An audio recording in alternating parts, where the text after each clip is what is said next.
to take away from Caleb Williams' talent. Caleb Williams' talent is up here, okay? I got questions about Caleb Williams, the person, and I got questions about what the hell happened to him the second half of the season that he fell off. And I said it to Kuiper yesterday, and he agreed with me. I said, until you find out why, and I must have said this 1,000 times the last month and a half, until you get an acceptable answer for why, then you got to question making that selection. And I don't care, everybody says he's a generational quarterback. He's not a generational quarterback until he proves he's a generational quarterback.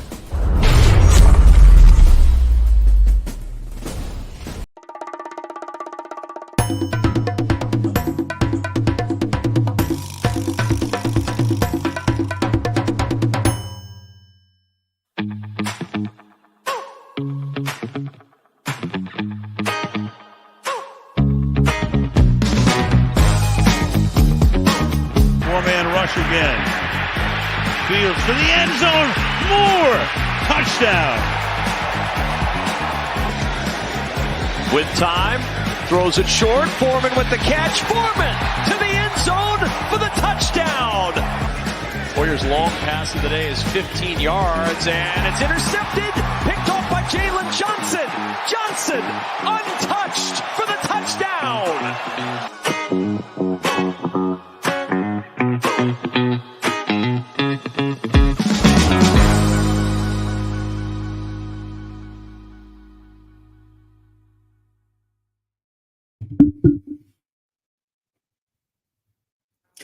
Well, my partner in crime's not here yet, so I'll go ahead and open up the show.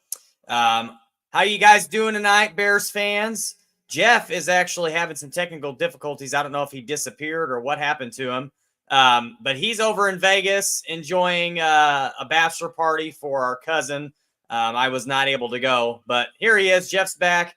But a lot to talk about tonight, guys. Obviously, tons and tons and tons of interviews today. The Ryan Poles comments earlier in the week. Should be a really awesome episode. 90 minutes with you guys tonight, or close to 90 minutes. Jeff is back on the screen. So, Jeff, why don't you say hello to the folks, and how's life in Vegas?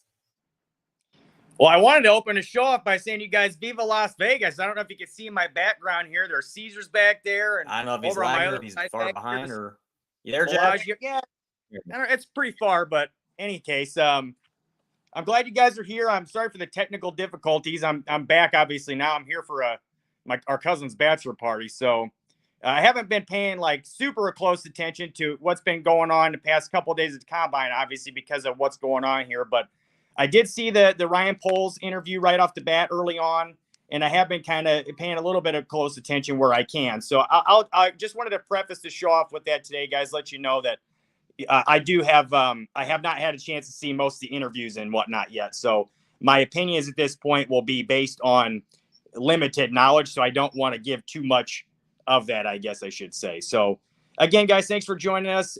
We appreciate you being here. Give us a like and a follow if you don't mind. All our tags are here on the screen, but at Barroom Network is the name of our channel. So feel free to like and subscribe to all that and check us out, guys. We're on every Friday. So anyways, we got lots to talk about. Like Tim said, long episode tonight, and lots of stuff going on. I almost said lots of stuff going on at the Combine. So why don't you get us going here, Tim? Why don't you start us off with some of this stuff? Well, let's go ahead and get started with the elephant in the room. Everybody wants to know about Caleb Williams and the Caleb Williams interview.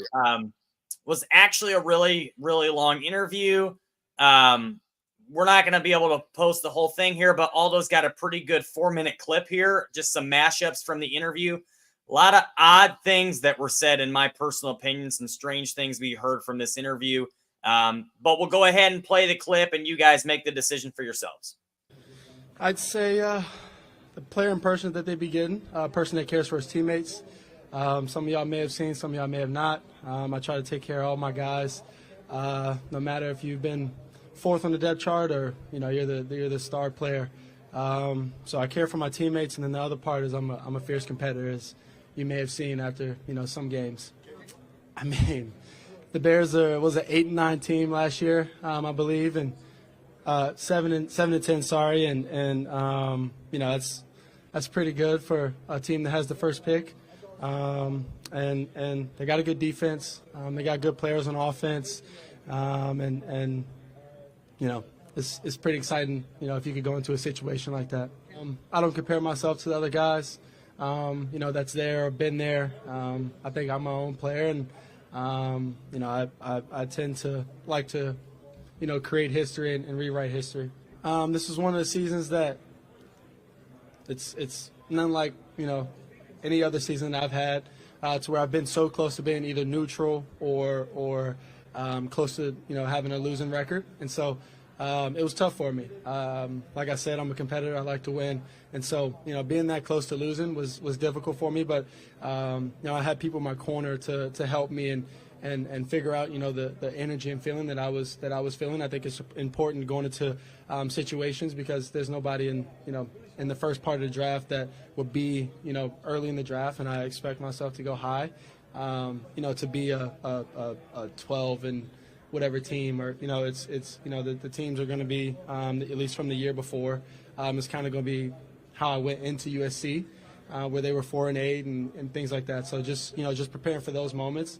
And I think last year was a perfect example for me. I learned either you grow from something like that, and Lincoln sat me down after maybe our loss to Utah, I believe.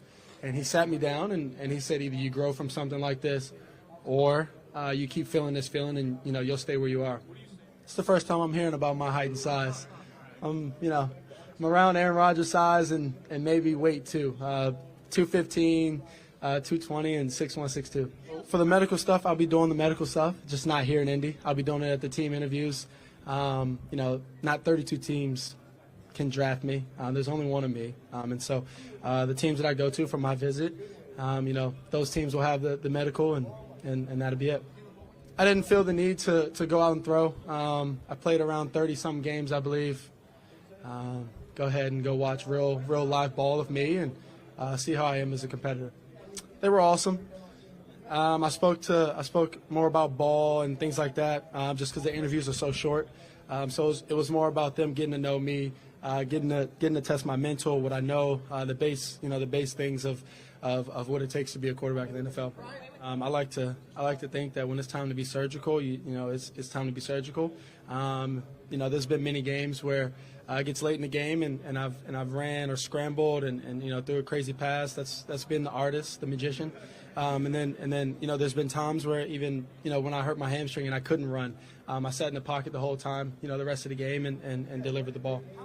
It's important to be in the pocket. It's part of the game. It's also important to be out of the pocket, and just be, you know, just as good as you are in the pocket and out of the pocket. It's not a thought in my mind. Yeah, I don't think I'm not going to be number one. I think I put in all the hard work, all of the, you know, the time, effort, energy into you know, being that. So, you know, I don't think of a plan B. That's kind of how I do things in my life. I don't think of a plan B. Stay on plan A, and then when things don't work out, find a way to make plan A work.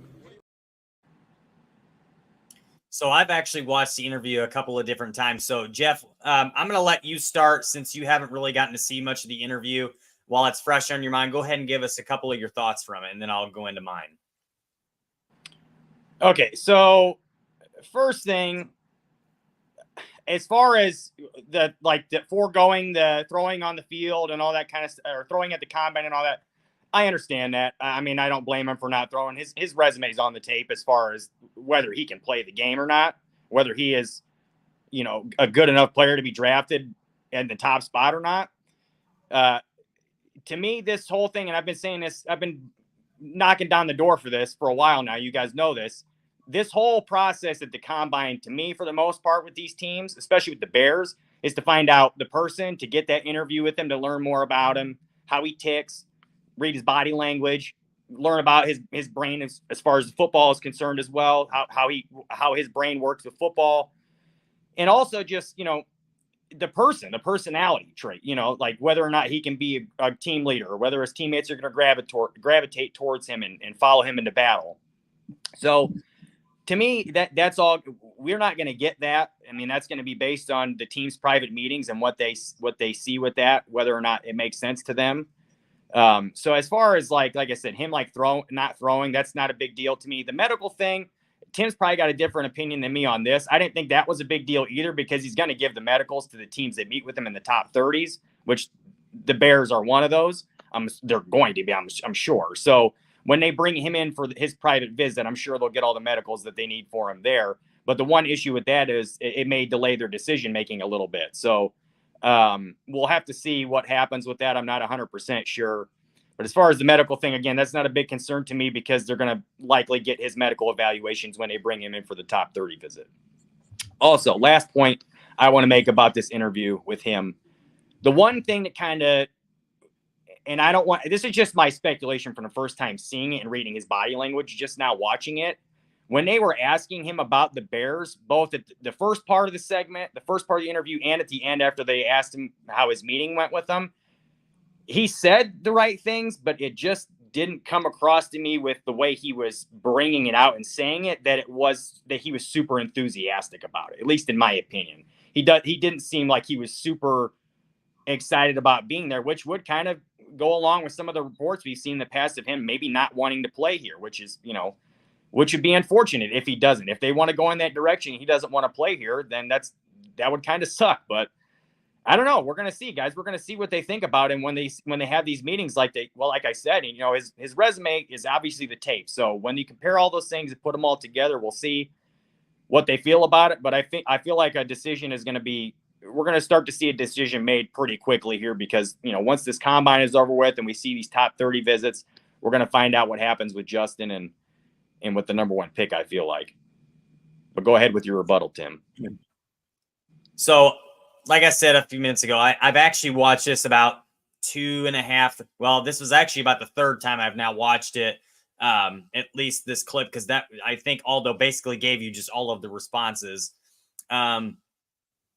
Couple of things. This to me, so today I've spent most of my day, because I do a lot of driving on Fridays for work. I spent most of my day watching and listening to these interviews from all the players in the combine. I listened to a lot of them, and I have never in my lifetime, or certainly not today, heard a more strange interview from a player. And the reason that I say that, number one, I'm going to go ahead and piggyback off what Jeff was just saying a minute ago. When he was talking about the Bears, okay, he did give a lot of the right answers. He said the right things, just like the other day when he was talking about the Bears and how he loves deep dish pizza and he reveres Michael Jordan and Walter Payton and these things. Good answers, great answers. That's what people in Chicago want to hear. Like you're doting on the city of Chicago. That's what they want to hear, because that if they're going to draft you, they want to know that you are sold and bought in with the Bears in Chicago. However, my initial reaction, and this is all just my opinion and my reactions, has nothing, there's no reporting or anything like that here. This is just speculation on my part. I feel like every time he is asked a question about the Bears, or from a Bears media member, or something that involves the Bears in any way, or the situation in any way, he answers it, but he's annoyed to hear it. That's just my first reaction. It's almost like he's just annoyed from hearing about the Bears and from hearing about the situation.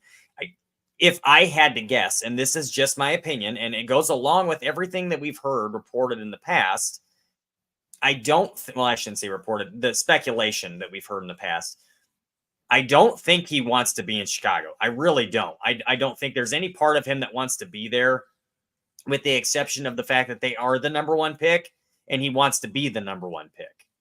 Okay. Also, I thought it was a very odd response to two questions. Number one, the question that was asked about what's your plan B if you're not the number one overall pick? And he shut it down like you saw. And it was just, well, I don't have another plan because I fully intend to be the number one pick. Nobody else, I've worked hard for it, yada, yada, yada. I don't make plan Bs. I only have plan As. And what was very strange to me about it was afterwards, he said, when plan A doesn't work, I just stick with it until it works out. Well, okay. So if plan A is to be the number one pick and you're not the number one pick, you might stay with it, but it's not going to change the fact that you weren't the number one pick. That plan A is now gone. It is now, you are in plan B now. And all those on screen here makes a great point. Being number one to him is more important than being a Bear. And I 100,000% agree with that. Oh, I'm sure that's the case. I 100% agree with that. Right. But here's what I'll rebut. Honestly, that's true. That's true for most real players. quick. Let me say one thing real quick as far as him saying, I don't have a problem with him saying he doesn't have a backup plan, because that just shows that he's confident in the fact that he's the best player in the draft. And to me, that's fine. I feel like that's a good mindset to have. The one problem that I have is and this is all speculation. If he does not want to be in Chicago, that is kind of concerning. Whether or not he wants to go whether or not he thinks he's the number one pick or not.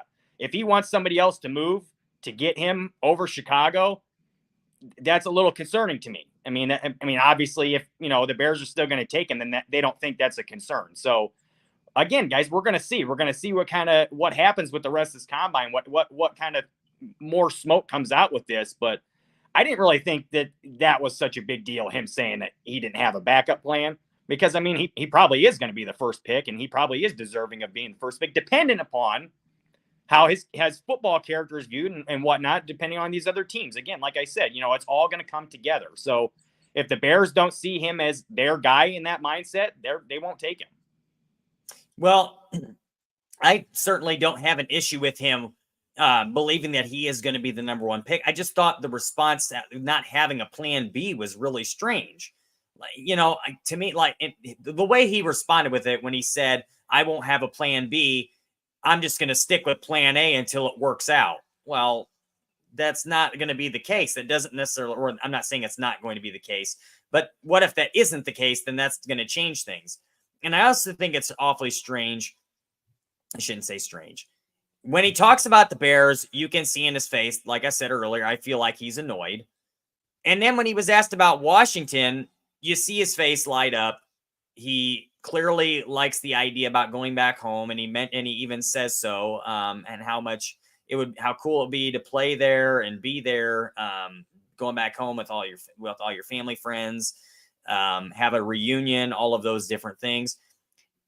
He clearly I'm gonna bet. I shouldn't bet. I would not be surprised one bit if when he was in his meeting with Washington, he was like, hey, you guys need to trade up for number one so you can draft me, or you guys need to do something to sabotage the Bears from wanting to take me number one. So, well, no, that's not true. He wants to go number one, but I would say definitely he's trying to push for them to draft him number one.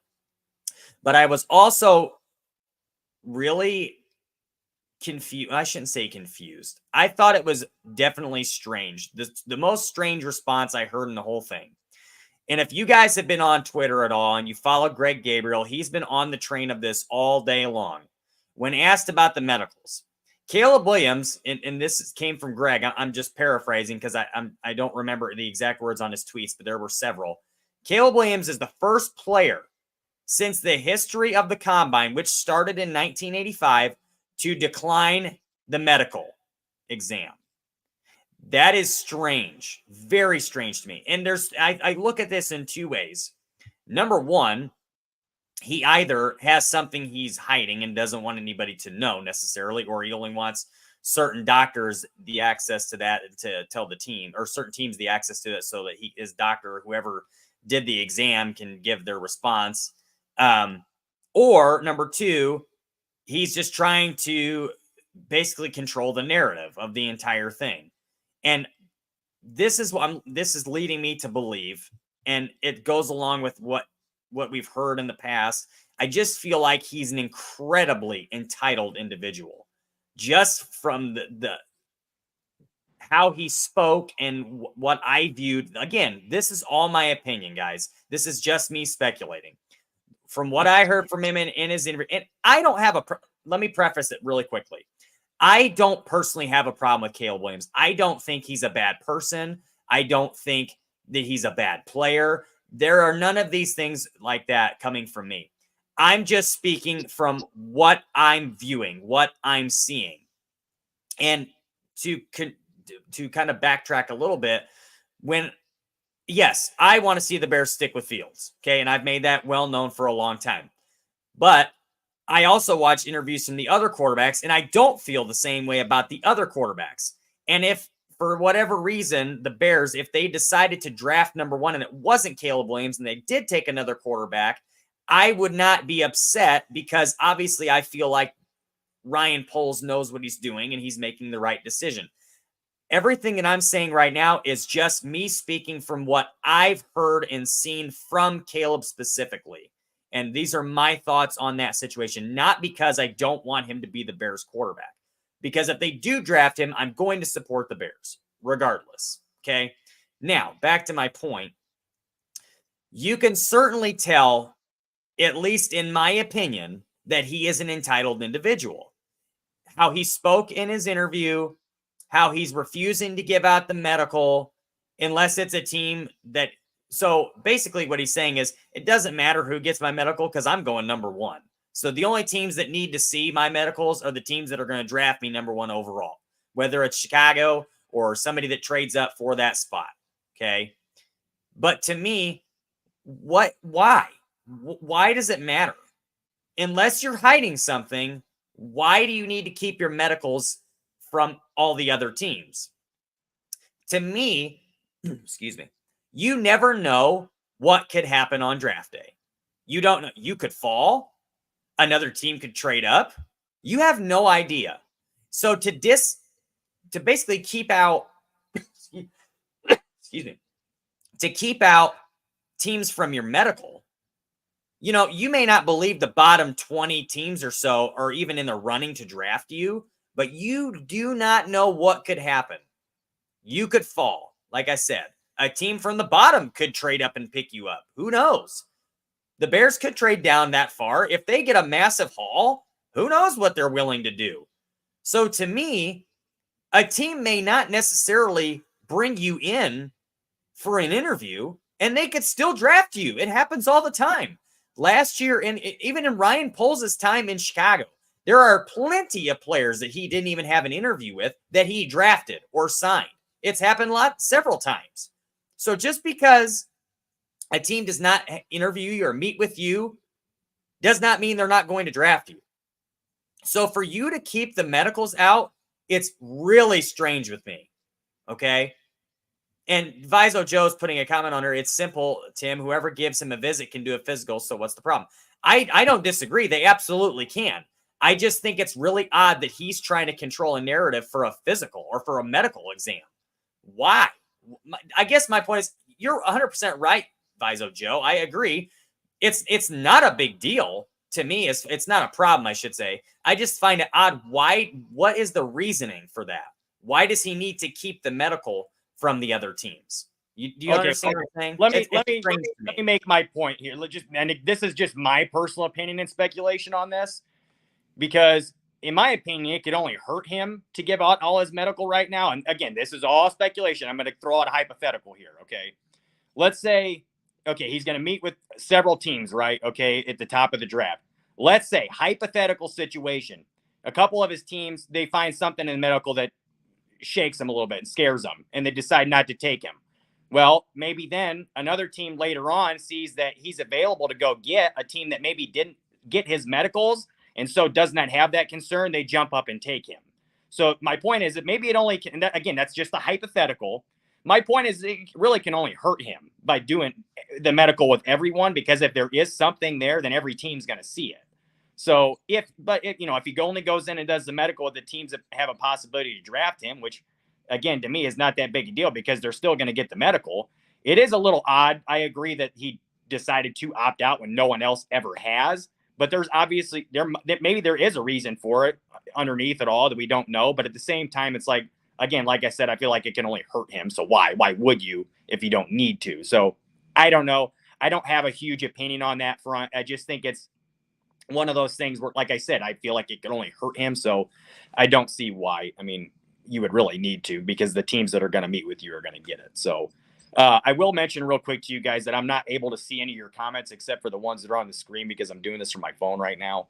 But I did see a comment earlier that someone mentioned that Caleb just is not a fit for the town, for the city of Chicago. And you know what?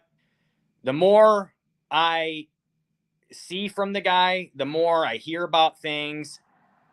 I do question that. I do have legitimate questions of whether he can be a fit in the city of Chicago. You guys, you and I all know that as soon as he gets in front of a podium in front of the Chicago media, they're going to annihilate him. They're going to come after him at every single juncture of his career, both good and bad. They're going to come after him, both, with praise and with undoubtedly with every single thing he does wrong, every bad moment, they're going to come at him hard with that too. So my point is, with all this speculation and scrutiny, with the fact that you really have to have a certain kind of ability to handle adversity to play in the city, in my opinion, there are a little bit of question marks with that to me. Like I said in the interview, from what I just saw, and again, I haven't seen the whole thing, but the parts that I just saw, it seemed to me like he didn't have a ton of, in his body language anyways, a ton of enthusiasm in playing for the Bears. And I don't think it's any secret that he wouldn't want to play in his hometown in Washington. I mean, who wouldn't really? But in my opinion, also, they've made some moves to where Washington has, to where they have a legitimate shot to maybe potentially go and get the kid. And maybe they're going to make a big offer to go and get him from the Bears, or go and get the pick from the Bears. So who knows? If they fall in love with him and the Bears don't, maybe the Bears are willing to move that pick. And if he's acting like this and the Bears are looking at that way and saying, man, I don't like this, maybe that's what happens. But I'm not going to speak for the Bears because I don't know. I haven't had a private meeting with them. So maybe they think that he can have that kind of leadership. His teammates, the ones that I've seen anyways, that have given interviews, have said pretty good things about him. So I don't have a ton of concern about whether his teammates like him or not. But again, we're talking about Chicago here, guys. This is a different city to play in, like you guys are saying. And whether he's a fit here, I don't know. Can he have success somewhere else? Probably. Could he have success here? I don't know. Maybe. It just depends. I mean, so I don't know, guys. This whole thing is going to get really, really interesting here in the next couple weeks. I'm interested to see where this goes. If they don't trade Justin soon and this thing goes up until like the draft, it's going to get really, we're going to hear a lot of hearsay all over the place. So it's going to be a lot of interesting stuff to see. So yeah. As far as, like I said, though, guys, I can't see in your comments. So if you guys have anything that gets popped up that's important that you want to mention, either put it on the screen or say something, Tim, and I'll make a comment on it, especially if it's in response to one of my comments I make. So really quickly, there's you can't see it, Jeff, like you said, but there's a lot of comments in here about the situation, and there's some things that I'm being called negative, and that's fair. But I'm going to go ahead and respond quickly and just say this. So first, I'm not trying to sound negative when it comes to Caleb Williams. I'm not. What I'm doing right now is I'm just pointing out the way that I see things, because here's the way I look at it. The Chicago media and most media, well, I shouldn't say most media, I'd say it's Chicago media. Most media outlets and most former players, coaches, things like that, are all in support of the Bears sticking with Justin and trading that pick for a haul. Because in the long run, unless Caleb Williams turns out to be Patrick Mahomes, which is up for debate for most people, a lot of people believe that he's not that player, and it's unfair to assume that he's going to be that player. And the Bears honestly have not had success making a quarterback like that. So what their thought process is, you can certainly build your team as a whole much better if you were to trade that pick and get a bigger haul than you would trading Justin Fields and maybe getting a second-round pick. Hey, let me interrupt you real quick. And Aldo, can you post that comment back up? Because I want to read that off. I have a question about this. So Kevin says, them not giving Justin permission to seek a trade tells me they still don't know what they're doing. Now, my question about that is, are they not giving, has he tried to seek permission for a trade and they're not giving it to him? Or has it just not been reported that they're allowing him to seek a trade? Because that could be a different story. Whether he's seeking a trade or not, or whether they're talking to other teams, are two totally different things. So I'm not going to say one way or another. I know they're getting talked to from other teams about him. There's been other teams that have inquired about him. I can tell you that for a fact. But I don't know how far any of these conversations have gone. In his interview he gave, he said none of them have gone very far, including talks about the first pick. None of them have gotten serious. So there's still, to me, there's still a lot more to go here. Things are going to really start ramping up here very, very quickly. I mean, especially right now in the middle of the combine. So like I said, guys, I haven't seen all the interviews, so I can't really respond a ton about all these other players who have talked and stuff. But just from what I've seen, I didn't have a ton of issues with what he said and did, and what the things he held out with in the combine. The one concern I had with Caleb's interview was in his body language, to me, and this is just my opinion, he did not seem super enthusiastic about the prospect of playing in Chicago. So just to finish what I was saying, and I'm not being a hater either, John. I'm just speaking the truth. I don't have a problem with the kid. If the Bears drafted him, I'd support him, like I've been saying since day one. I just felt like personally in his body language, he did not seem super enthusiastic about the Bears. I mean, if you feel that way, I don't see how you could, but that's your opinion and that's fine. But I didn't see that. Just my opinion. And I'm going to go ahead and continue that. Like, we're not trying to be hateful or negative towards Caleb Williams. This is what I'm getting at. The media is pushing this narrative that it's Caleb or nothing. And it's the Bears are drafting Caleb Williams. It's a foregone conclusion. You guys can forget it. They're not keeping Justin, yada, yada, yada. For one, we don't know that. Ryan Poles does not give out information. You don't know what he's going to do. And the reason that people are thinking that we're hateful and negative is because we're not agreeing necessarily with that narrative that's being pushed out by the media. We are just speaking on what we're seeing, what our opinions of the situation are. And yeah, people may not like that. So automatically, a lot of people assume that we're hateful and negative. But in reality, we're just pointing out the facts, guys, or the way we see things. To be fair, I feel like you have more issues with what's going on with it than I do. But I do have a little bit of concern, guys, with some certain things. It doesn't mean that I'd be like losing my mind if the Bears drafted him, and I'm not going to hate on him if they do. I do have some concerns about him, about like his ability to play in Chicago and weather the storm, quote, I guess is a good way to put it. So that's my one big concern, of whether he has that ability for his teammates to jump on his back and carry him, and because they want to play for him, they really want to play for this guy. I don't know that. I really don't. But like I said, from the interviews I've seen with some of his teammates, they seem like they like to play with him and like they believe in him. So I can't speculate and say that he can't be that guy, but the Bears will be able to tell you that whether or not they draft him. If they do, then you have your answer. And to be fair, to piggyback off what Jeff said, guys, there's concerns about Justin too. It's not like we're not concerned about Caleb. It's not just Caleb Williams, guys. There's concerns about Justin, obviously. So just to be fair, guys, I'm not saying that I think that, Justin is this perfect quarterback and that we have to stick with Justin. I'm just saying that I think that would be the best option for the team in the long run, because there will be other quarterbacks that come out. And if you put yourself in a position for success, then you can build off of that. I like the approach that Philly took. I like the approach that Kansas City took and how they built the roster first and then inserted the quarterback. And Mr. Maye puts a good comment on the screen here. Justin Fields had 3 years of horrible coaching, and that's not fair to him. 100%. How can you fully evaluate Justin with what he had? Okay. Now, and the reason I'm going to go ahead and say this quickly, and then we can move on to the next point here shortly. But to me, I feel like you truly have to give Justin Fields a chance to work with Shane Waldron. See what Shane Waldron can do with Justin first. And if then we see that Justin can't do it, then you move on. And, people say generational when it comes to Caleb Williams. I've heard a lot of people say that they don't see that. Okay, he's not necessarily a generation prospect. He could be. He very well could be. You can make the argument for a few. I like the other quarterbacks in this draft as well, and there's always good quarterbacks that come out of the draft. Almost every year, there's somebody who has the potential similar, okay? But the reason I say this is because look what Shane Waldron was able to do with Geno Smith, okay? He was able to turn his career around. And if you can't tell me for 1 minute that Shane Waldron can't unlock some of that in Justin Fields as well. Okay. Justin Fields is a much, much, much more skilled player than Geno Smith is. All right.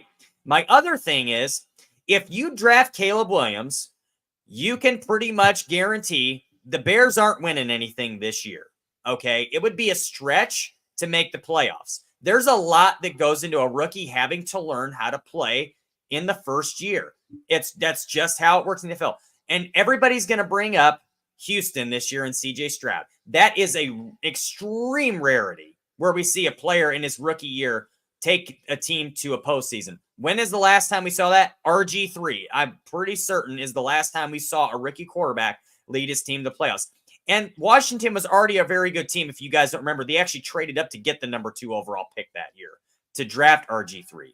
So, and obviously the Bears are in a pretty good situation right now. But if you draft a quarterback, you don't even have a second round pick right now. You'd have to trade down probably at number 9 to pick up some extra picks. My stance in this is you have an opportunity to have a better team this year if you stick with Fields than you would if you draft a quarterback. Now, I will tell you guys right now, I do think the Bears are going to draft a quarterback. I don't think it's going to be number 1 overall. That's just my opinion. And that I'm not saying that in a hateful manner. I'm just saying that is what I think is going to happen. That is my opinion. I think they're going to trade down at number 1, pick up some picks, pick up some extra picks, maybe capital, maybe a player. Okay. Use those picks to pick up more play. This is a very, very good draft, very deep draft. Wide receivers deep, tackles deep. Early in the draft, there's a lot of good pass rushers. That later in the draft, it's not so good for edge. But it's very deep, and there is a ton of talent all the way to the 7th round, guys. This is a very good draft. This is a good draft to have a lot of picks, okay? And I can promise you right now, Ryan Poles will move down at some point in this draft and acquire more picks. That's his MO. He doesn't trade up very often unless there's a player he really covets and he has to go up to get them. All right. Tyreek Stevenson. Like Tyreek Stevenson. Exactly.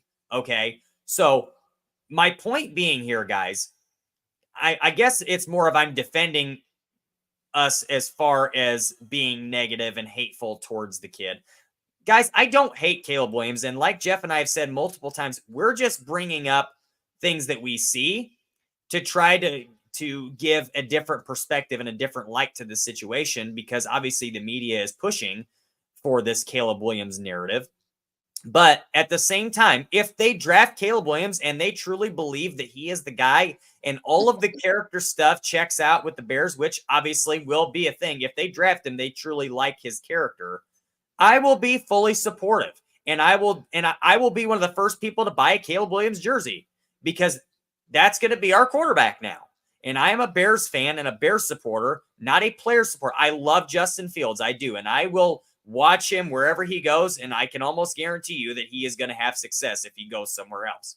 I truly feel that way. And I really feel like Justin will have a ton of success this year if he stays in Chicago, because I feel like he will be unlocked by Shane Waldron. You guys, he had Matt Nagy his first year and he had Luke Getsy the next 2. Neither of those guys has development skills with a quarterback. You can maybe say that with Nagy when he was with Patrick Mahomes, but let's face reality. That's Andy Reid, and that situation was much better than the situation that Justin walked into in Chicago. So I know I had a long rant there, and we've been very long-winded on this topic, so we're going to move on here shortly. Jeff, is there anything else that you want to say to this before we move on? No, just that the only thing I would say is that really the only reason we're even having this argument right now is because I feel like there is a certain section of the Bears fan base that thinks this is a foregone conclusion and nothing that could happen in the next, several days at the combine and in the next few weeks in evaluation can change, or even in the last few months that they've had evaluation can change the decision on what they're going to do at number 1, that they know they're going to take a certain guy. And all I've been arguing for the past, several episodes now is that the meetings with these players are absolutely vital to the decision-making to this regime. And they've shown that time and time again. They put Darnell Wright through like the most intense workout of his life last year before they drafted him. And I don't think they would have taken him unless he passed it the way they wanted him to. So my point is this stuff is all going to come together. They're going to they're going to get a determination on who they like based on both the tape and their meetings with these players. Okay. And it's all going to come together. They're going to read the body language. They're going to listen to what these guys have to say. And they're going to like certain guys based on a variety of different things. So like I said, my whole point in this is I don't believe it's a foregone conclusion. They're going to take one guy or another. They're going to take Caleb, and that's just all there is to it. I think that there is still a thought process to be had here. You got to still meet with these guys and talk to them more. They haven't even had their top 30 visit with them yet, which they still will, and the other quarterbacks and some of the other players. So once those things happen, and again, like I was telling you guys a couple weeks ago, this right now at the combine is when we're starting to hear more and more stuff, more and more smoke. And there was some smoke about the potential of Justin being traded, but there hasn't been any, like Poles mentioned right away in his press conference, that he hasn't had any serious conversations yet. So, and in my opinion, he's really kind of towed this line of what he's going to do pretty well. So I don't really think he's really given anything away. There was a comment in the initial interview that he made, and some people have speculated about, and this will be my last point on the whole thing. Somebody had asked Poles, what if, I believe it was Courtney Cronin, asked him, what if you do in fact trade Justin? And like there was I can't remember the exact question about it, but it was a scenario, a what if scenario if you were to trade him. And when he responded to it, Poles, he said something along the lines of, when we do this, we would do right by Justin. And in my opinion, a lot of people took that as like, well, it's a foregone conclusion. They're going to trade him because he said when, and it slipped. I don't necessarily agree with that. Just because he was asked, it was like a hypothetical to me. If this were to happen, what would you do kind of thing? And he was like, well, when we do that, we would do right by him. So I don't necessarily think that was a slip. It could have been, but I just don't think it necessarily was. I don't think he's really given anything away. So we'll like I said, we'll see. We got more time to go here. We're going to get more reports. I haven't been, like I told you guys, I haven't been as tuned in the last couple of days. So I don't know exactly what the most recent smoke is regarding Justin and with this first pick. But I just know, like I said, guys, in my opinion, I shouldn't say I know, but in my opinion, I feel like, this whole thing is going to come together based on both the person, the tape, the football character, all that's going to come together. They got to meet with these guys and find out what they like and what they don't like. So we're going to kind of keep into this conversation just a little bit. We have a clip here from Mike Florio. Last Friday, you guys heard us play the Mike Florio comment, how he felt like the Bears were going to stick with Justin and trade down trade that pick down and pick up more capital. And yesterday he was on CHGO and basically had a totally different reaction on there when talking about the situation. So all those got this clip. Let's go ahead and play it and then talk about it after. I think they've been hoping that the phone will ring, and it hasn't, at least not the way that they had hoped. The comments this week from Ryan Poles and Matt Eberflus, I think were calculated to just stick it to him enough to get him to ask for a trade. Instead of him saying, I just want to know what the answer is. At some point that becomes, I want you to trade me. Because then if they trade him out from under a trade request and they don't get much for him, they don't look as bad. Whereas if they just don't get much for him and he didn't ask to be traded, they look like they blew it. I don't think it was an accident that on the other side of that curtain 2 days ago, Poles and Eberflus were kind of taking some shots indirectly when they talk about what they want in a quarterback. That's not what their guy currently has. Real quick, before you say anything, I do want to make a comment about that because it kind of struck a chord with me of the things that Flus was saying, because like Tim was saying earlier, guys, there are certainly criticisms of Justin Fields, and I've been open and admitted some of this to you guys in the past. What my criticisms of him are is what a lot of people have said. I do have some issue with the way he performs in crunch time in the fourth quarter in the 2-minute situation. It's not always cake and ice cream, and a lot of times it's not very good at all. And that being said, I don't think it's a disaster. I think a lot of it had to do with a lot of the play calling that was going on. And I've referenced time and time again the week 2 loss to Tampa and how horrible that play calling was in the fourth quarter. But there's been plenty of other games that they lost when they basically took the foot off the gas in the fourth quarter when they had a chance to win. and the play calling wasn't very good. So again, I mean, there's a lot that goes into it, but Justin certainly needs to be better in those situations. And Eberflus mentioned the kind of quarterback they look for is a guy who's good in that 2-minute situation, a guy who can play in that fourth quarter in the crunch time and, be that guy. So that was one of the comments he made. And I thought that was a little eye-opening to me, because if that is a little bit of if there is a chance that there was a little bit of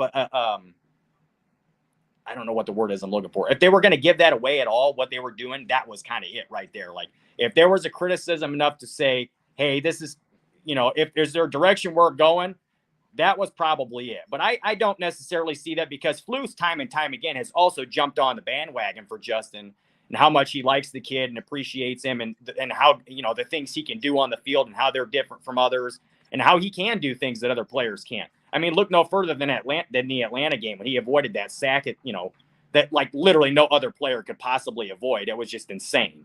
So there are things he can do as a football player. I mean, and even Poles mentioned in the press conference, he throws a beautiful deep ball. So it's not like he's a bad passer either. There's a lot of good things to like in the passing game, but certainly there are some things that he needs to improve upon, like the anticipation, maybe getting through his reads a little bit faster, seeing the field a little bit better. But in my opinion, as I've told you guys time and time again, Justin has improved in that area dramatically. I mean, I felt like his growth in the second half last year was exponential. I feel like a lot of that was just sitting back and watching somebody else do the job for a little bit and seeing it from somebody else's eyes, maybe, and maybe not just, being right in the line of fire. I feel like that helped him, and I feel like it kind of gave him a chance to watch. And I mean, obviously it worked for Mahomes, watching Alex Smith for a whole year. It worked out really well for me. It's worked out for Jordan Love, watching Aaron Rodgers for 3 years. Now look what he's doing. To me, that's not a coincidence. When these guys get a chance to sit back and watch, I mean, I don't want to compare that, because it's not the exact same situation with Justin watching Tyson Bagent, okay, who's an undrafted Division II player. That's not nearly the same thing. But that, like I said, to me, it does give him a chance to sit back and watch and get a different perspective, and I think it did help him. And he did, in my opinion, show some exponential growth at the end of the year. But obviously, there are still concerns, some serious red flags, in my opinion, to where if they did move on, you could see why, because that is some concerning stuff. But there's also a lot about Justin that leads you to believe that he could put this all together, because he does have that drive. He does have that work ethic. He does have the ability to handle the adversity in Chicago. He has all that stuff. So whether or not we believe the coaching staff can get that out of him, we're going to have different opinions on that throughout the fan base.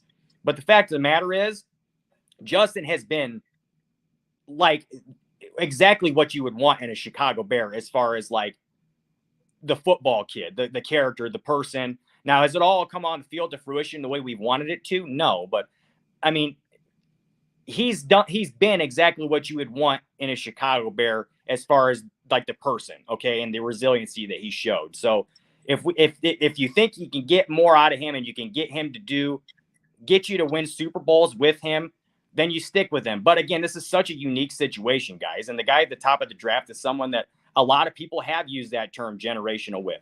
But again, I keep saying this, it's going to come down to both that evaluation of the tape and the person they meet with, whether they feel like that is what they want and it's going to fit what they're trying to do. So, I'm excited to see what happens, guys. If they stick with Justin, I'll be happy, because I love the kid, and it means they moved down, and they probably, were able to build the team a little bit faster that way than they would if they didn't move down and accrue more capital that way.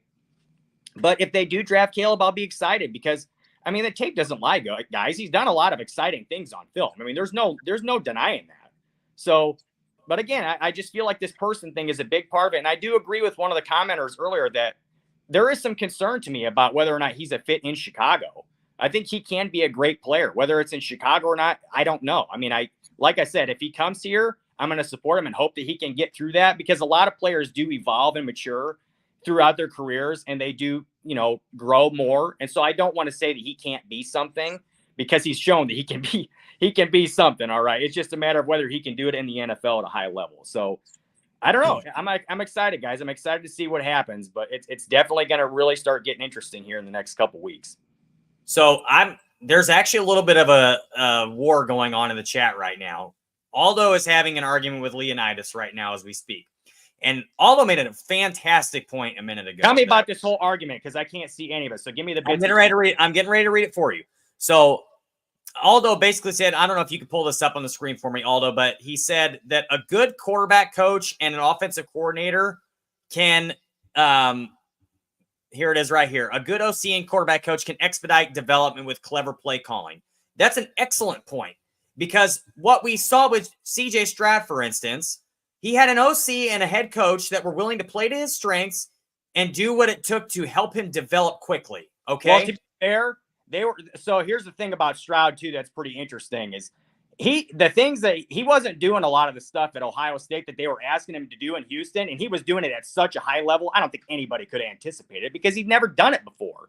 So that's one thing that's intriguing about these quarterbacks, guys, is when you bring them into the system, it's whether or not they can do things that they've never done before. So it's whether or not you think you can get them to do that.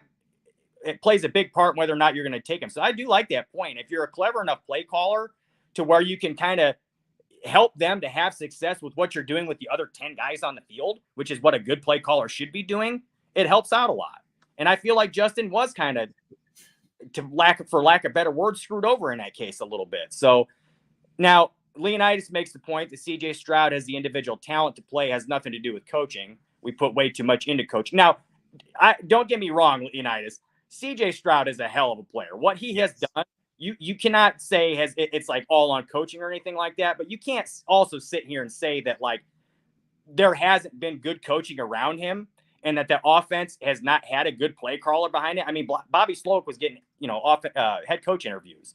So he's obviously doing something right over there, and you can argue that it's because CJ Stroud made him look good maybe, but there's NFL minds will tell you that Slowick is an impressive guy and he's done good things over there. So I agree with you. Stroud is something. He is something else, man. But he went number 2. Not everybody saw him as that top guy, obviously. So he's shown things at the next level that not everybody anticipated him showing. So that's why I said I'm excited to see these guys that come in from the draft and which ones are going to do the things that they weren't asked to do in college. It's going to be interesting to see. And I want to see what the Bears do in that direction because if they draft a quarterback, they are going to ask him to do things that they haven't done in college, most likely. So I guarantee they will. So it's going to be fun to see. But go back to that argument. I want to know more about it. So that was what Aldo had said. And Leonidas he responded with development as a buzzword used to excuse a player that lacks individual talent. Plenty of examples out there in NFL history where QBs have played good in year one. So are you implying that Justin Fields doesn't have talent? Because I will not agree with that at all. Justin Fields is immensely talented, and that's the problem. And that's what we're talking about with the coaching. If there was better coaching there, what would we see from him? Unbelievable field or play on the field. Let me just say real quick too. It's not all apples to apples. Not every player is the same. There are different situations and different scenarios with different players that developed later in their careers. There's plenty of players that did not start off real hot and ended up finishing their career strong. Peyton Manning had a terrible rookie year, absolutely horrifying rookie year. Look how he turned out. And there's been other top quarterbacks that were drafted early and didn't look so hot early on before they found success later on. Okay, so it happens. And, not everybody, it's not linear, okay? And there's been plenty of quarterbacks who have had success as rookies. But do they always go upwards? Not always. Sometimes they do, but not always. And again, it's like, to me, I don't think you can say that development is a buzzword for not having enough talent to develop. I totally disagree with that. There's tons of really, really talented players that don't develop because they don't get good enough coaching or enough teaching, I guess, enough support from other people to get better. You absolutely need good coaching. There will be plenty of coaches or plenty of players who will tell you that I'm the player I am today because of my great coaching. Patrick Mahomes literally just said after the Super Bowl, I would not be the quarterback I am today if it wasn't for Andy Reid. So you can't just sit here and say that coaches do not play a part in a player's development because absolutely Andy Reid played a part in Patrick Mahomes' development. Okay, it's not all on Patrick, but he also makes a point on here. Part of it. He also makes a point on here that everybody said the same thing about Mitchell Trubisky. I can tell you for certain right now, Jeff and I never said that Mitchell Trubisky had the same type of talent. I was Never. on the phone with Tim the night Mitch was drafted, and I said, what the fuck are we doing right now? We Yes. moved up, traded away extra first-round picks to get a guy that I didn't even like. I could not believe they took Mitch Trubisky. I did support him, though, because he was a Bear. But I didn't think he was ever going to be any good, and he proved that. So, I mean, that was just my opinion on one player. But I'm not – now, that's kind of not here nor there. But the whole point is, guys, development is a part of this, okay? Coaches can develop guys. Now, there are players that, you know, whether you have a great coaching or not, they just aren't going to develop. That does happen. And Mitch is a good example of that, I feel like, because he has had – I don't know that he's had great coaching, but he was in Buffalo, and they have pretty good coaching over there. Look what they did with Josh Allen. I mean, they've got good coaches on that staff. So, you know, to me, that is a part of it, but there are certainly guys that just aren't going to develop. It happens. Sure, absolutely. But I just don't think you can say that it's an excuse for a guy who doesn't develop, that he didn't have talent because he wasn't coached right. I don't agree with that. So there's two more things I want to point out really quickly, and then we're going to move on because we spent a lot of time on the quarterback. Okay. There's a funny comment that Aldo made first. He said, Mitchell Trubisky, can you put it on the screen? Here it is. Mitchell Trubisky is dumber than the ashes from my weed. I knew it when he was at North Carolina. I know it now. And I want to point that out really quickly because Jeff and I used to say it all the time. He's just not smart enough to play quarterback in the NFL. He's just not. And he couldn't do the things that Justin Fields does. He couldn't explain a play or a situation. He had no idea. Like, he just was not cognitive enough to play the quarterback position at the NFL level. It wasn't that he didn't have some talent and ability. He didn't have it up here. And Jeff and I used to say this all the time. Go ahead really quick, Jeff, before I go to the I next was just going to say, I felt like to me, when I watched him play, he looked like a deer in the headlights, and he had happy feet all the time. You know, he looked like he didn't know what was going on. And when you see that going on with quarterbacks, and I'm going to be honest with you guys, the first few games of the year this year, I was seeing a little bit of that from Justin. It was super concerning. But later on in the season, as the season went on, like I just told you guys, that felt like his growth the last half of the season was exponential, and he looked much, much better. There are obviously still huge question marks, which is why if you do draft a quarterback, that's why you go in that direction. A lot of you guys are going to say that Poles wants to draft his guy. He very well may want to do that.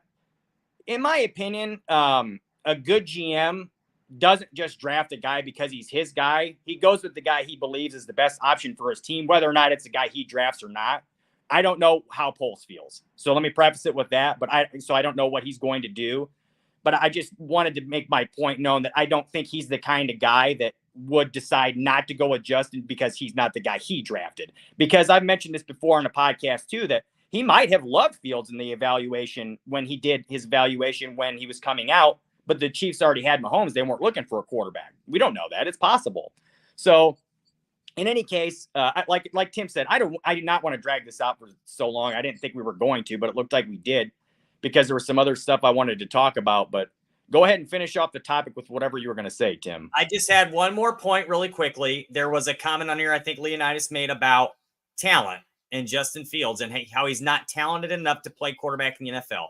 And I will quickly just respond one time and say, name 10 quarterbacks in the NFL that have more arm talent than Justin Fields. You cannot name 10 quarterbacks. You can make the argument for for arm talent. For pure arm talent, you can make that argument. But for as far as like talent in general, talent on the football field and whether you can mold that, I feel like he has enough arm talent to be a great player. I feel like he's shown that he can make all the throws. You can argue that guys like CJ Stroud can really layer throws in ways that like maybe Fields doesn't or hasn't. But that doesn't mean that he can't be a highly successful thrower of the football. We've seen him do it. He's thrown for 300 and some yards and 4 touchdowns in games before. We've literally seen it. So it's there. And Poles talks about flashes. But again, we're in year 3 here. And you can make the argument that he hasn't had great coaching, but that is still a concern that we're in year 3 here and he hasn't taken a huge jump. But again, I would still argue, though, guys, that a lot of that was because he has been so hindered in his development, both with the personnel around him and his coaching. So that's why I still believe he can be the guy. But again, like I've said, I'll support whatever happens. My point is really quickly is that most of the issue about Justin has to do with him being slow to the reads and not seeing the field well and not pulling the trigger quickly enough. As far as pure physical talent and ability, he is 100% top 10 in this league. And if you can just develop those other things, he would be a top 10 quarterback, period, in the NFL. And that's why I say you have to give him a chance with Shane Waldron to see what he can do. All right. So yeah, the only argument I was making with you is that you said arm talent. And yes. I think you can make an argument that there are 10 quarterbacks with better arm talent than him. But as far as like pure overall talent, ability to play the game, and like the fact that he has talent that you can mold to be very, very, very good and maybe a top 5 quarterback, if you could put it all together, the talent is there to do that. It's just a matter of whether it can be developed. That is the argument. I feel like he does have enough talent to be that. It's just, again, is it too late? Has he hit his plateau, or can he still grow? I feel like he can still grow, in my opinion. So let's go. I'm sorry for taking this so far or so long, guys. We did talk about this for a long time, and we want to get to some other things, but let's change up the mood a little bit, okay? There was an interview in particular that I absolutely loved today. And if I didn't already love this guy before, which I did, I am totally sold. And if I could just put a Bears jersey on him right now, I would. And that is Rome Odunze. Guys, I am a massive fan of him. He would fill a huge need on the Bears. 6'3", I believe 215, 220. He's a massive X-receiver. He's got speed. He's got ability. The guy literally is probably, in my opinion, the most complete wide receiver in this draft. And I am a huge fan of him. After seeing his interview today, the personality, the way that he plays the game, his overall character is incredible. Guys, we've got a little bit of a mashup clip here that Aldo's put together. We're going to watch and you guys give your opinion on it as well. I think a successful career would be ending in the Hall of Fame. I want to go at least 10 years. That's probably about hopefully what it'll take. But being one of the best to ever play the game and ending up in the Hall of Fame. Definitely. I got to see Caleb firsthand. I got to see his talents and abilities. So, yeah, definitely, and I know that he has an incredible talent. And, I know he's a student of the game and someone who brings a lot of passion and a lot of desire to the game. So, of course, to be paired up with him, it would be something special, I think. A video game circuit, test your cognitive ability, how fast your reaction skills is. You got to go into the war zone. If you don't get top 5, you're automatically cut. Me. I just think, my versatility on the field. I think, I've shown all the skills that can translate to the NFL at a high level in different facets of my game. And I think who I am as a person, who I will be to a locker room, who I'll be in a community are all A+. That's what it's about, saying you're the best and going and competing for it, right? And I do feel that way. So, of course, it's a competition. But also, man, all these dudes are ballers. So I'm just super honored to be a part of the conversation and super grateful to be able to compete against guys like that, and I'm fans of their game as well. So you gotta be explosive, gotta be twitchy in those sittings to create some separation, keep the defender on their toes. So just not doing the expected. People say it's 50-50. For me, it's 100-0, right? And I feel like you have to go in with that mindset that it's you and the ball. That the defender is not even there. That if you go and elevate and go snag the ball, then you'll ultimately come down with it. Class is deep, and I think we'll storm into the league and hopefully have a lot of success. I feel like there's a lot of determined guys in the class, and a lot of guys who I feel like this class we got a lot of height. I feel like the league, some of the wide receivers in the league today are is moving towards those small guys who are quick, who are in and out. But I feel like this class has a bunch of 6'2", 6'3", 6 foot, whatever the hell Johnny Wilson is, guys that are. Big and athletic as well. So I feel like we're bringing in a different perspective to the league a little bit. A good bit. Definitely would like to play with him. He's a baller, especially last season with his yards after catch, his ability to make a big play. Big fan of DJ. So I really quickly want to mention something that's not really football related on here quickly. He made a comment. They asked a lot of the guys in the interviews, if you could add one thing to the combine process, what would it be? And he had an awesome answer I'd never thought of before. And it was, he mentioned a video game contest, and it was, the point of it would be to test your cognitive ability. And I loved that answer because it's not, let's face it, all of these guys have physical talent. All of them. a lot of the thing that separates the great players from the bad or from the not so great players is that cognitive ability. How smart are you in the situation? How smart are you in the playbook? How quickly can you make a decision? And I love that answer because that's not something you hear about how often with players. I like that he was immediately, his first thought was, let's test our brains. Let's not test our physical abilities. Let's test our brains, and not with a test that doesn't mean squat like the Wonderlic. Who cares about what that? Well, let me just argue your point about that real quick, because in my opinion, I don't like any of these neurological tests that they do. Any of these, the Wonderlic, the S2 test, all of it. I don't like any of it because I feel like it's shown time and time again to be incredibly inconsistent and does not have any kind of bearing on what's going to happen with that player. Most of you already know, if you don't already, CJ Stroud scored very poorly on the S2 test last year, and obviously he does not have any kind of problem with seeing what's going on in the field. So in my opinion, there's a variety of reasons for why those tests are not a good indicator of anything. And a lot of it could, in my opinion, a lot of those guys are probably nervous when they're taking that test, or maybe just aren't good test takers. So that, that has something to do with it, in my opinion. But also, just like that's not a linear thing to me. That's not a good, in my opinion, it's just not an indicator of your intelligence level on the football field, whether you can score well on one of these tests, like even like a video game, neurologic test that you're talking about here, cognitive test, whatever you want to call it. I just think that all that stuff is like, it's just a way to see maybe what you think a guy could be, but I don't think it has any bearing on anything, and has shown, like I said, time and time again, to be extremely inconsistent with how it goes. So to make quickly, I think you misunderstood, because he wasn't talking about testing. He was basically just saying you wanted to play video games. I know, but what I'm saying is that, and that's fine. If he wants to do that, that's totally fine. But what I'm saying is, like, you mentioned something about like it giving an idea of like guys should do that because it's going to help them on the field being whatever. And I just whatever. I just don't see that. I think it's one of those things where like none of those things can truly measure whether or not you're going to be able to see what's going on in you on the field. It just, you got to do it. And I mean, it just happens. It happens so fast, and you have to like have the experience in it. And the game starts to slow down for people. And actually, that's funny that I said that, because Poles actually mentioned in the press conference talking about Justin that the game started to slow down for him at the end of the season, he felt like, which to me is a big deal. So again, I mean, that's, not exactly here nor there, but my point is, like I said, I don't think that that's an accurate indicator of anything. If he wants to play video games on site, whatever, that's fine. But I'm not sure any fans would want to watch those guys playing video games, but who knows?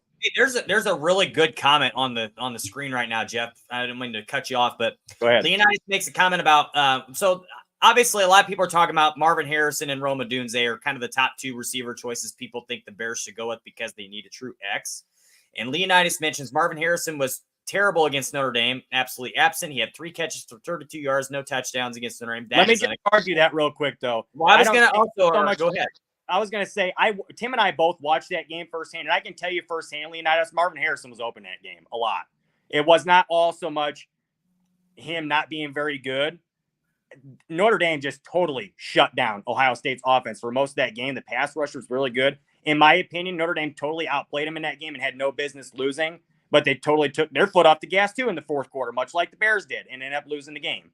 They took their best player off the field in the fourth quarter, in Audric Estime, and didn't even give him the football. And a chance to run the clock out. They could have won the game, and they took him out off the field. Makes no sense. So, in my opinion, not that, again, that's not here nor there, but in my opinion, I was just saying that Marvin Harrison, in my opinion, in that game, it was not so much on him why he didn't have success, because he was open in that game. He played pretty well. It just, Notre Dame shut them down for the most part. Well, I was also going to mention with that, Jeff, he was also going up against Benjamin Morrison, who will be the number 1 corner in the NFL draft next year. Most likely.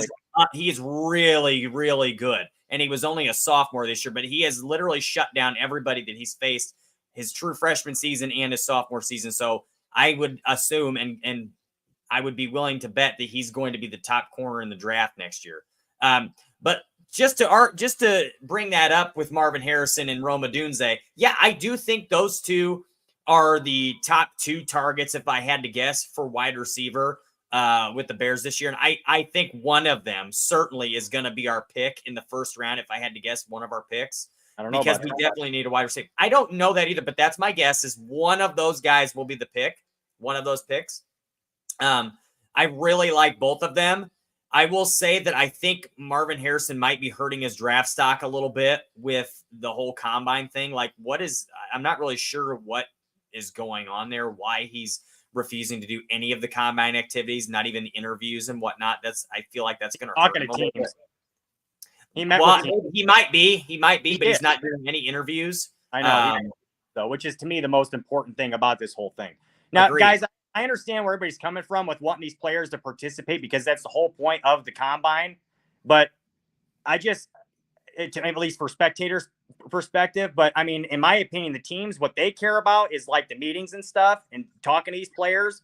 So the fact that he was part of that is the most important thing. Now, if he would have said, I'm not talking to any teams during this thing either, that's a red flag.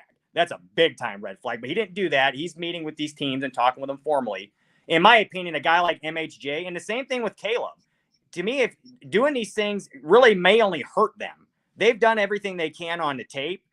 The most important thing is talking to these teams so they can get a feel for that person and that football character, which is what they are doing there. They are meeting with the teams. So, and in my opinion, MHJ is by far the best receiver in this draft. Neighbors is pretty damn good too, and he's right there with Odunze. In my opinion, those guys are all three very good, and I think they're all three going to go in the top 7 or 8 picks. I don't think they'll be there at 9 when the Bears pick. So if they take Caleb, they're going to have to move up, in my opinion, if they want to take a receiver there. And I don't think they're going to do that. I think they're more likely to move down. So if the Bears want one of those guys, I feel like they're trading down from 1, in my opinion. So I don't know that. I can't say that with fact, but I would say, in my personal opinion, if they want to get one of those guys, it's either a move down from 1 or a move up from 9, because I don't think you can stay at 9 and get one. So, but maybe they like one of these other receivers in the draft too. As Tim mentioned, it's a very, very, very deep class. There's a lot of good prospects in the second round too, several of them. And the one thing I would argue, Tim said that he thinks that Odunze and MHJ may likely be the Bears' top 2 receiver targets. And I would say that could be true simply because they do need an X, and Neighbors is more like a Z, like a DJ Moore type. But I don't know what the Bears want in their X receivers, but I can tell you in the past, they've gotten tall guys. They went and got Chase Claypool, didn't work out. They had EQ play X for him. He's a tall guy, but he's obviously not good enough. So I feel like they need a guy who's a little bigger. I feel like they want somebody like that. And I feel like MHJ and Odunze are both those guys. And I did see one comment that got posted on here about somebody having a preference to Odunze because of his yak ability, his yards after the catch. The one argument I would make against that in regards to Harrison is that the guy he is such a phenomenal route runner, and his long speed is crazy. He reached over 22 miles an hour at one point this year running down the field. So maybe he doesn't have a ton of yak ability, but if he's consistently getting open and, either you're throwing him in stride to the point where he's open enough to where he can run with the football, whether he's breaking tackles or not, I think that's a possibility. And he is obviously a deep ball threat because he is such a good route runner, and he is very, very fast when he gets going. So I think that there's a case to be made that, the yak is not a separator, in my opinion, with these two guys because of the other exceptional ability that Harrison has in his game. And I don't think we can downgrade the pedigree factor, the fact that his dad has played in the NFL and knows what it takes, and he's been raised that way. So I feel like that is a big part of his upbringing, his personal, I guess, his character, how he's gonna act and how he's gonna be himself in the league. I feel like it's gonna have a lot to do with the way he was raised by his dad, who played in the league and knows what it takes. So, in my opinion, guys like that usually work out. And if you can get a guy like that, if the Bears are sold on him more so than they are one of the quarterbacks, I wouldn't be upset with it. But again, guys, like I said, I mean, they very well could take a quarterback. It's possible they are going to take a quarterback. It's almost even likely they're going to take one. So whether it's Caleb or whether it's later on, as other people have mentioned, they could very well take one later too. So I don't know, guys. We'll have to wait and see. But I do like I like what you said about his interview. It was pretty good. The one thing that I would say about his interview, and and this is just my personal opinion with players, guys. I like when guys say, when they talk about Super Bowls, I like when they talk about wanting to win, wanting their team to be the best and win Super Bowls. I don't necessarily like when they're talking about, I want to be the best and be a Hall of Famer. That's well and good and everything. I like it when players are the best and they're in the Hall of Fame, but I would rather my team win with that Hall of Famer and win a Super Bowl with that Hall of Famer. So I like guys who are committed to that and winning being the most important thing to them, more so than like building their own legacy. Because I feel like when winning is attached to your name, your legacy is better anyways. You have a much better legacy. So that's just my opinion on that part. I kind of wish he would have said that more so than he does. You need to see the whole interview. Okay, you need to watch the whole interview. He does talk about winning in Washington and how special that was, having a very successful season and winning the Pac-12 championship and things like that. You do need to watch the whole interview. Unless I may have him mixed. No, I may have been mixed up with Braylon Trice, but they both talked. I'm pretty certain they both talked about winning in Washington and playing in the top. You need to go watch the rest of his interview. But I actually want to point something out real quick, Jeff, unless you got another point you want to make before I move on. Go ahead. I was just going to mention Leonidas makes a point on here, and I think it's fair. He's basically saying everybody's criticizing Caleb Williams, but not doing it for Marvin Harrison. And I will tell you that I do have a little bit of concerns about Marvin Harrison and the way that all of these things are going with the combine and things like that. And we haven't heard from him, or it is a little bit of a strange situation. And I don't want to make excuses for him either, because if I am going to criticize Caleb Williams, I also have to do the same thing with Marvin Harrison. However, I do think that Marvin Harrison is a much more likely generational prospect than Caleb Williams is, just from what I've seen from tape. But I also disagree with you, where you say that Marvin Harrison, the gap in Marvin Harrison and the other wide receivers is pretty large. I don't think it is. I think that Odunze and Marvin Harrison aren't that far apart. I don't think it's that far apart. I think they are neighbors as well. I think he's pretty high up there as well. And a lot of teams do feel like neighbors. A lot of teams do feel like Odunze are the better prospect. In my opinion, neighbors is better, in my opinion, than Odunze. I don't feel like he's a better fit for the Bears simply because of, as I mentioned before, that they need an X and not so much a Z, like a DJ Moore type. But shit, if you put DJ Moore and Malik Neighbors together on that field, I am not going to complain one damn bit. But I would say that, yes, I do feel like there is a drop-off between Marvin Harrison and some of those other guys. I just feel like he is that damn good. And the one argument that I would make to Leonidas, he said that people are criticizing Caleb or they're not criticizing MHJ. And my question to you is, do you mean criticize as far as like his decisions for the combine? Because I would argue that I don't have any kind of problem with Caleb's decisions at combine, as I just said many times today. I don't think there's anything wrong with what he's done at the combine. He talked with the teams as he should. If he wants to opt out of the medicals and all that stuff, I don't care, because he's going to get medicals to the teams when he meets with them. The only thing I had an issue with his meeting, as I said to you guys earlier, is I just don't feel like he seemed with his body language, he was super enthusiastic about playing in Chicago. But that's just my opinion and my speculation. But going back to that point, if you're arguing that like the criticism was not being shown to MHJ that was towards Caleb as far as the combine thing, I disagree, because I don't care what Caleb did at the combine. I think it was fine. Same thing with MHJ. These guys they only have stuff to lose from this, in my opinion, because their tape is on the field. But again, the red flag to me would have been if they said, no, I'm not meeting and talking to these teams. I'm not having these meetings with these teams, private meetings. That's a red flag. But they did have those meetings with those teams. They do have their tape, the resume on their tape. So I don't feel like they needed to do any of that combine stuff. Again, that's just, to me, the combine, the whole spectacle part of it is for the fans. They want to see all that stuff. And I understand being upset that MHJ didn't, do his portion, because we want to see him talk. We want to see him interview and see what he has to say. But I'm content with, same thing with Caleb. I'm content with them talking in private with the teams and their resume being their tape. I'm fine with that. The rest of the stuff at the combine, I didn't have a big issue with. Yeah, I was just wanting to make the point that, I don't agree with a lot of the things that Leonidas has said in the chat tonight, but I did want him to understand that he does make a valid point. If we're going to criticize one, we also have to criticize another. And I do think it's fair, some of the things that people are asking about Marvin Harrison, And there's a lot of unknown there where at least we've heard Caleb Williams speak. We've heard nothing from Marvin Harrison Jr. But again, I do want to point out that I do think he's the much more likely generational prospect of the two. And it doesn't hurt that his dad is a Hall of Famer.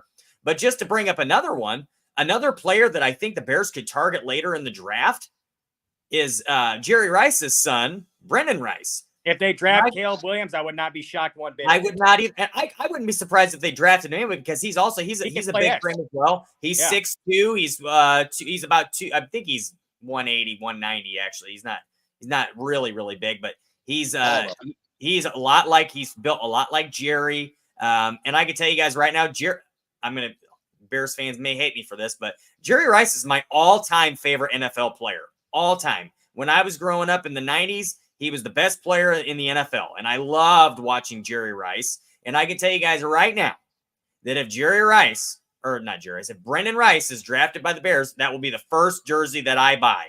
And then if Caleb Williams there, I'll buy his too. But I can promise you, I will buy a Brendan Rice jersey because I will be so stoked that he is a Bear. But there was a question let's get to real quick that Kevin had about who has the bigger bust potential between MHJ, Marvin Harrison, or Caleb. In my opinion, I feel like the bigger bust potential is Caleb, just because quarterbacks in general are always have bust potential because it's the hardest position in sports to play. And that being said, I feel like MHJ is about as safe of a draft pick as you can get. I feel like if there's a such thing as a guy who you feel about as safe coming in and being a good player, at least a good player, at least good, if not great, it's Marvin Harrison Jr. So, I mean, to me, I feel like the bust potential is Caleb. As far as a ceiling, Caleb has one of the highest ceilings you can have as far as a quarterback because of his arm talent. And he is a very, very athletic runner too. So if he can put it all together and they believe in the mindset and the like I said, in all the personal aspect of him, man, there's a lot there to like, guys. So I'm not trying to dog on Caleb, as I've mentioned to you guys before. I just do have concerns whether he is a fit in Chicago. That's my one concern at this point. And like I said, we're going to find out pretty quick what happens. So in the next couple of weeks here, what they decide to do. And really, if it drags out to the draft, I mean, that's really going to be a question mark to me. Like, what the hell are we doing here? What's going to happen? Because if they wait to the draft, that means maybe they're trying to drive up the price even more, if they don't trade Justin. I mean, like if they don't trade Justin by the draft and they still have the number one pick, I don't know what they're doing at that point. I really don't. So my guess would be they're going to still draft a quarterback, but maybe not number one, and let Justin ride it out this year and bring in the backup, next year, or bring in the first rounder later or something. I don't know. Maybe pull a Patrick Mahomes thing with a later on quarterback. I don't know, guys. It's going to get interesting to see here. So that's the one point I wanted to make about that. But Leonidas, I appreciate all your comments tonight. It's good to have a good competitive argument back and forth. It was a good debate. I hope it wasn't anything. I hope you didn't feel like we were being disrespectful or anything like that. I felt like you were being disrespectful I felt like you were being respectful from what I saw. So I felt like it was a good debate. Whether we all agree on stuff or not is a different story, but it is definitely a spirited debate, and it's going to be interesting to see what happens. Like I said, guys. So are there any more questions in here we need to get to? I do want to point out really quick while we're looking for that, if there is another question, Laz made a good point that in the end, this is Ryan Pohl's decision, what's going to happen with number one. So, and that's a great point. And like I said, we have our opinions on what we think is going to happen. Obviously the media has their opinions on what's going to happen, but agreed 100%. That's why I'm not pushing a narrative one way or the other, because I don't know what Poles is going to do. I have a feeling I know what he's going to do, but I don't know that. So in the end, all we can do is just point out the facts that we see and give opinions based on what we're hearing. But until we know, which I believe is going to happen next week, I think there will be a decision next week, one way or the other. Until then, we don't know. So, guys, it's been an awesome show. Great debate. Thank you guys for coming on with us. Sorry about the little technical difficulties we had early on with Jeff's connection here. Viva Las Vegas, baby. On his Vegas Viva view Las here. Vegas. Thank you guys for the great debate and coming on here and giving us a little bit of something. It's nice having a little debate, not just agreeing all the time. So thank you guys so much. Appreciate you tuning in. Very busy chat tonight. Thanks, guys. We'll convene again next week after the combine is over, we should have hopefully some answers on the situation. Bear down, guys. Have a great week. We'll see you next week. Thanks again, guys. Yeah, Mitch, I think we had some great years in Chicago, especially that one specific year. I remember making the playoffs and playing well. So, I think a lot of people, they analyze based off the helmet. I think we're different players and different people, but at the same time, big fan of Mitch. Yeah.